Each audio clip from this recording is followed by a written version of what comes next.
Israel और US ने मिलकर ईरान पर ताबड़तोड़ हमले कर दिए हैं और ईरान ने बदले में इजराइल के साथ साथ लगभग 7 अरब देशों पर भी निशाना साधा है। 200 से ज्यादा मौतें हो चुकी हैं। ईरान के सुप्रीम नेता अयतुल्लाह खamenei पर मौत का साया मंडरा रहा है। लेकिन ये सब क्यों? मैं आपको यह बताना चाहता हूं कि वॉर एक्चुअली में एक बहाना है। असल में एप्स्टीन फाइल को छुपाना है। अभी वीडियो को मैं कंप्लीट करते करते आपको यह समझा दूंगा कि इस वॉर के मायने क्या है और क्यों इस वॉर को एक्चुअली में किया जा रहा है। और बुर्ज खलीफा जैसा दुनिया का आलीशान सबसे बड़ा बिल्डिंग मिसाइल लगते लगते बचा है, वो भी फुटेज मैं आपको दिखाऊंगा। तो वीडियो को शुरू करने से पहले अस्सलाम वालेकुम रहमतुल्लाहि व बरकातहू। अल्लाह के नाम से शुरू जो बड़ा मेहरबान और निहायत रहम करने वाला है। मैं हूं मोहम्मद हफीज अंसारी और आप देख रहे हैं the political. Operation epic fury के नाम से डोनाल्ड ट्रंप और इजरायली पीएम बेंजामिन नेतन्याहू ने ईरान पर ताबड़तोड़ हमले शुरू कर दिए हैं। ईरान में अब तक डिफेंस इंफ्रास्ट्रक्चर, लीडरशिप, ईरान के शहर तेहरान, इस्फहान और दूसरे सिटीज में ताबड़तोड़ हमले इजराइल और यूएस ने मिलकर वहां पर मिसाइल गिराए हैं। इसमें अयतुल्लाह खामेनेई के कंपाउंड और सीनियर ऑफिशियल को टारगेट करने की खबर है, लेकिन ईरानी सुप्रीम नेता की अब तक मौत की कोई खबर सामने नहीं आई है। इसमें अब तक टॉम हॉक नाम की मिसाइल का यूज किया है यूएस और इजराइल ने, और अब तक 200 से ज्यादा ईरानी नागरिकों की मौत हो गई है, क्योंकि एक मिसाइल ईरान के एक वुमेन्स या गर्ल्स स्कूल में भी गिरा, जिसमें 80+ लड़कियों की छात्राओं की मौत हो गई है, जिसे साफ दिखाता है कि गाजा में जैसा इन्होंने बच्चों को मारा है, लड़कियों को, औरतों को मारा, वैसे ही वह ईरान में भी इस तरीके की कार्रवाई करते हुए दिख रहे हैं। वेल, ईरान ने रिटेलिएट यानी बदले की कार्रवाई करते हुए बैलिस्टिक मिसाइल का यूज किया और इजराइल के तेल अवीव, जेरूसलम और हाइफा जैसे कई शहरों पर मिसाइल हमले किए। 90% मिसाइल हवा में मार दिए गए, जबकि कुछ मिसाइल इजराइल की सरजमीन पर गिरे हैं। फुटेज आपके सामने है। इजराइल के कई इलाकों में आग लगी है क्योंकि वहां पर मिसाइल गिरा है। इसको कोई डिनाई नहीं कर सकता है। ईरान ने इजराइल के अलावा, चूंकि वो यूएस पर डायरेक्ट हमला नहीं कर सकता है क्योंकि यूएस ईरान से बहुत दूर है, तो ईरान ने कतर के अल उबैद एयरबेस पर हमला किया, मिसाइल गिराए और वहां पर काफी ज्यादा आग देखा गया। बहरीन के यूएस 5th फ्लीट बेस पर ईरान ने मिसाइल गिराया। यूएई के अल दफरा, अबू धाबी, दुबई एरियाज में एक्सप्लोजन किए। एक रेसिडेंशियल एरिया में भी बॉम्ब गिरा। इवन दुनिया का सबसे बड़ा बिल्डिंग बुर्ज खलीफा पर भी मिसाइल लगते लगते बचा, लेकिन वो ड्रोन बुर्ज खलीफा के बगल में ही जाकर एक्सप्लोड हो गया, फट गया और बुर्ज खलीफा बाल बाल बच गया। कुवैत के अल सलीम बेस पर भी ईरान ने हमला किया और जॉर्डन के मुवफ्फक सल्टी एयर बेस पर भी ईरान का हमला हुआ। और एक तस्वीर जो बताता है कि कतर में यूएस का जो रडार है उसको ईरान ने निस्तो नाबूद कर दिया है, लेकिन हम इस तस्वीर की पुष्टि नहीं करते। ये तस्वीर एआई भी हो सकती है, रियल भी हो सकती है, लेकिन अब तक तो इसके एआई होने की कोई खबर नहीं है। तो आज सुबह डोनाल्ड ट्रंप ने ओपनली प्रेस कॉन्फ्रेंस करते हुए कहा कि हम इजराइल के साथ मिलकर यूएस ईरान पर वॉर करने वाला है, क्योंकि वो ईरान को न्यूक्लियर मिसाइल नहीं बनने देगा।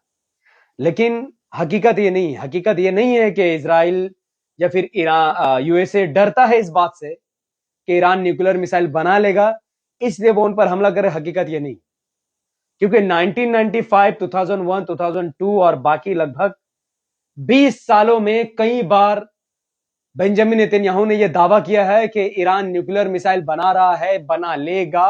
और कई बार उसने कहा इराक को खत्म कर दो, वो भी न्यूक्लियर मिसाइल बना रहा है। मास डिस्ट्रक्शन वेपन बना रहा है। लीबिया पर उसने आरोप लगाए, लेकिन सब झूठ साबित हुआ है। तो दुनिया जानती है कि ऐसा कोई भी हथियार मुस्लिम देश नहीं बनाते। सवाल यह पैदा होता है कि बेंजामिन नेतन्याहू क्यों झूठ बोल रहा है और क्यों अमेरिका हमले करवा रहा है। इसका सबसे बड़ा रीजन है एप्स्टीन फाइल। जब से एप्स्टीन फाइल की बातें लीक हुई हैं, तब से यूएसए और इजराइल काफी हद तक इस मामले को दबाने की कोशिश कर रहा है। एप्स्टीन फाइल की बातें जैसे ही लीक हुई, यूएसए ने वेनेजुएला में अटैक करके उसके प्रेसिडेंट को किडनैप कर लिया और अपने कंट्री में बंधक बनाकर रख लिया, ताकि एप्स्टीन फाइल पर दुनिया बात ना करके यूएसए और वेनेजुएला पर बात करे। जब वेनेजुएला का मामला ठंडा हो गया, उसके बाद इस एप्स्टीन फाइल को छुपाने के लिए अमेरिका ने फिर ईरान पर हमले करने शुरू कर दिए हैं। ईरान का अमेरिका से कोई लेना देना नहीं है और ना ही ईरान का इजराइल से कोई लेना देना है। अगर होता तो ईरान अब तक इजराइल पर हमला कर चुका होता। इजराइल जो कुछ भी गाजा में कर रहा है, ईरान को सहानुभूति है लेकिन कोई खास मतलब नहीं है। अगर ईरान को वाकई में फर्क पड़ता या गाजा के लिए उसको लड़ाई लड़ना होता तो ईरान अब तक इजराइल पर हमला कर देता। ये 2 साल से जो छीछा लेदर चल रहा है, ये नहीं चलता। तो साफ जाहिर है कि इजराइल को मालूम है कि ईरान इजराइल पर कभी भी गाजा को लेकर हमला नहीं करेगा, लेकिन फिर भी इजराइल ने ईरान पर हमला किया, जबकि ईरान तो इजराइल की चुटी काट ही नहीं रहा है। इसका पीछे का रीजन है ये शैतान बेंजामिन नेतन्याहू। बेंजामिन नेतन्याहू एक शैतान खब्बीस है। इसके ऊपर करप्शन के चार्जेस चल रहे हैं और 1995 से लेकर अब तक ये अपना कुर्सी बचाने के लिए कभी ना कभी इजराइल को जंग में धकेलता हुआ ही आया है। अगर गाजा में इस वक्त जंग नहीं होती तो ये बेंजामिन नेतन्याहू जेल के अंदर होता, ये बाहर नहीं घुरता, क्योंकि करप्शन के चार्जेस प्रूव हो चुके हैं और ये जेल जाने ही वाला था कि हमास ने पता नहीं किसके बहकावे में इजराइल पर हमला कर दिया और इजराइल और बेंजामिन नेतन्याहू को मौका मिला, तब उन्होंने गाजा पर सफाया करना स्टार्ट कर दिया, खून बहाना स्टार्ट कर दिया। 72,000 गाजा में रहने वाले लोगों को इजराइल ने मौत के घाट उतार दिया।